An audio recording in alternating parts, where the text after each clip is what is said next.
तो चलिए अब आपको लिए चलते हैं बनारस, जो न केवल सच समझ रहा है बल्कि आध्यात्म और आधुनिकता की मिसाल बन रहा है। देखिए, शिव की नगरी काशी में प्रधानमंत्री नरेंद्र मोदी के ड्रीम प्रोजेक्ट टेंट सिटी को साकार अब बाकायदा किया जा रहा है।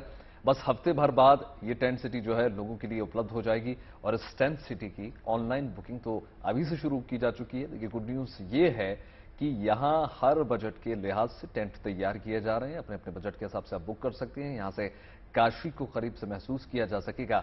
माना जा रहा है कि काशी की नई पहचान से यहां पर्यटन को नई ताकत मिलेगी। 280 लग्जरी टेंटों वाली इस टेंट सिटी में आधुनिकता और आध्यात्मिकता का अनूठा संगम देखने को मिलेगा।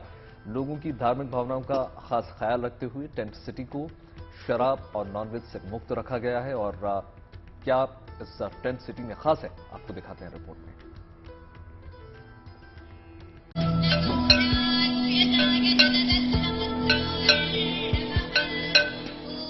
काशी, जिसके लिए कहा जाता है कि जीवन के सभी रंग समेटे है, फिर यहाँ एक रंग ऐसा भी है जिस पर दूर दराज से निगाहें आकर टिक जाती है। वो रंग है शांति का, जो सफेद है, बिल्कुल सफेद।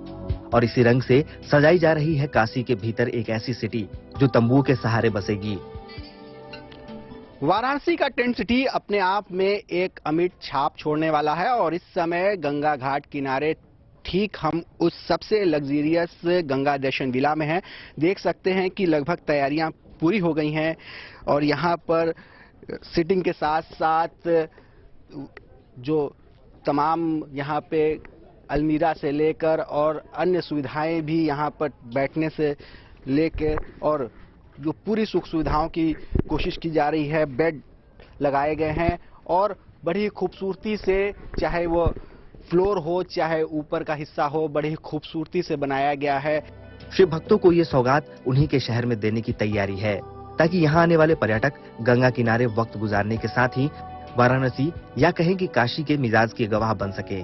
खास बात यह है कि यहाँ मिलने वाली सुविधाएं पूरी तरह से लग्जरी होंगी।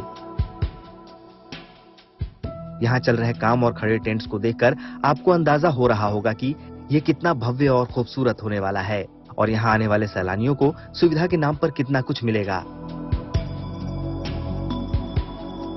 इस टेंट सिटी को बसाने की प्लानिंग 2 साल से चल रही थी। हालांकि कोरोना ने इस कल्पना को हकीकत में बदलने पर ब्रेक लगा दिया था। कोरोना का साया हटते ही ये वजूद में आ गई। पहले चरण में 600 टेंट्स बनाए जाएंगे। हालांकि अभी 280 से 300 टेंट तक लगाए जा रहे हैं। पीपीपी मॉडल पर होने की वजह से इसका संचालन प्राइवेट फर्म्स के पास है। टेंट सिटी में लो कॉस्ट, मीडियम कॉस्ट और हाई कॉस्ट के कॉटेज मिल सकेंगे। बुकिंग ऑनलाइन और ऑफलाइन दोनों तरह से हो सकेगी। Conference hall, banquet hall, restaurant, library, gym के साथ वाटर स्पोर्ट्स की सुविधाएं होंगी।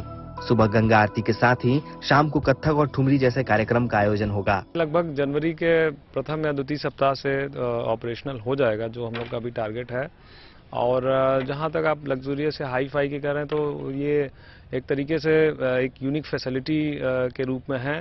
इसमें कम कॉस्ट के भी आपके कॉटेजेस हैं, जो डीलक्स कॉटेजेस, कम कॉस्ट के, थोड़े से मिड कॉस्ट के, हाई कॉस्ट के, तो कम कॉस्ट के भी कॉटेजेस हैं इसमें, जिसको एक नॉर्मल पब्लिक आके, नॉर्मल लोग आके स्टे करके यहाँ पे एक यूनिक एक्सपीरियंस ले सकते हैं। वहीं इस टेंट सिटी को लेकर काम कर रही प्राइवेट फर्म के मैनेजर की माने तो कंपनी की कोशिश है कि अगले हफ्ते तक इसका काम समेटने की तैयारी है और मकर संक्रांति के मौके पर सैलानियों को रहने के लिए इसे शुरू कर दिया जाएगा। हालांकि इस टेंट सिटी में रहने वालों के लिए नो लेकर नो नॉनवेज की पॉलिसी होगी। हम लोग गंगा किनारे ही हैं और आध्यात्मिक नगरी को ध्यान में रखते हुए हमने यहाँ पे no liquor policy, no non veg policy कर रखी है। क्विजीन में बनारस के डिफरेंट घरानों से खानों का, क्विजीन का हम लोग वो कर रहे हैं। वो हमारे रेस्टोरेंट में हमारे पर्यटक उसका लुत्फ उठा पाएंगे। सुबह एक झलक हम लोग बनारस आरती का भी यहाँ से थीम देने की कोशिश करेंगे। शाम को एक, जैसे अपने बनारस घराने कथक डांस हो गए, ठुमरी हो गया, कजरी हो गया, इस तरह का भी एक परफॉर्मेंस अपने गेस्टों के लिए हम रखेंगे, जिसमें डेली शाम को उसका लुत्फ उठा सके। शाम को सारे पर्यटन को हम अपने बोट के द्वारा यहाँ से गंगा आरती दिखाने ले जाएंगे। प्लस जिनको भी भगवान की को प्रभु की दर्शन करने की इच्छा होगी बाबा विश्वनाथ की, उनके लिए बोट की फैसिलिटी यहाँ से दी जाएगी। वो यहाँ से घाट पे जाके वहाँ से विश्वनाथ कॉरिडोर में जा सकते हैं। वहीं वाराणसी विकास प्राधिकरण का मानना है कि इस टेंट सिटी के जरिए विकास की नई इबारत लिखी जाएगी। साथ ही काशी को देखने का नया नजरिया मिलेगा। बनारस में एक पहली बार ये संकल्पना आई है। आगे इन फ्यूचर में अगर हम इसकी बात करते हैं तो एक और जहां पर्यटन को बढ़ावा मिलेगा, वहीं श्रद्धालुओं को एक नया एक्सपीरियंस भी मिलेगा कि यहाँ बनारस में भी ये चीजें हो सकती हैं और आगे आने वाले समय में इनको और बेहतर रूप दिखाई पड़ेगा इसका। तो अगर आप भी 2023 में काशी को करीब से देखना चाहते हैं, महसूस करना चाहते हैं, तो फिर टेंट सिटी का ये ऑप्शन आपको मिलने वाला है। आप इसे अपने प्लान का हिस्सा बना सकते हैं। वाराणसी से रोशन कुमार जायसवाल के साथ bureau report, good news today.